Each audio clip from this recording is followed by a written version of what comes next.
নমস্কার, আমি আচার্য কেষ্ট শাস্ত্রী। আশা করি মহামায়া দুর্গার কৃপায় সবাই ভালো ও সুস্থ আছেন। বড়দের আমার প্রণাম, ছোটদের ও সমবয়সীদের আমার শুভেচ্ছা ভালোবাসা। আজ আমি একটা টোটকা বলছি। যারা টাকা ধার দিয়েছেন বা ব্যবসায় টাকা পাবেন তাদের উদ্দেশ্যে বলছি। তারা এই ক্রিয়াটা করুন এই নবরাত্রির মধ্যে, ফল পাবেনই, ফল পেতে বাধ্য। যাকে টাকা ধার দিয়েছেন, আজ দিচ্ছি কাল দিচ্ছি করে ঘোরাচ্ছে, মাসের পর মাস বছরের পর বছর চলে যাচ্ছে, কিন্তু টাকা কিছুতেই সে দিতে চাইছেন।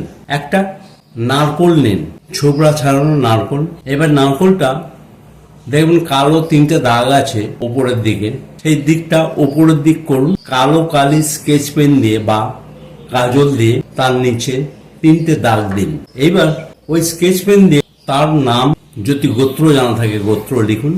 একটা কালো কাপড় দিয়ে মুড়ে কালো সুতো দিয়ে বেঁধে এই নবরাত্রিতে মঙ্গলবার দিন অথবা নবমী 11 তারিখ, ওই দিনে সূর্য অস্ত যাওয়ার ঠিক আগে, মানে এই 5টা 18, 5টা 17, এই সময় ঠিক তার আগেই ওটা একটা অশ্বত্থ গাছের তলায় রেখে আসুন। একটা ঘিয়ের প্রদীপ জ্বালাবেন এবং মনে মনে প্রার্থনা করবেন, হে মা দুর্গা মহামায়া, যেন আমার এই টাকাটা যে করে হোক সেই লোক যত তাড়াতাড়ি পারে ফেরত দেওয়ার চেষ্টা করুক। করে দেখুন না, ফল পেতে বাধ্য, ফল পাবেন। এটা একটা ভালো টোটকা। এই টোটকাটা করে দেখুন। মা দুর্গার কৃপায় সবাই ভালো, সুস্থ ও আনন্দে থাকুন। এই বলে আমার অনুষ্ঠান শেষ করলাম। ধন্যবাদ।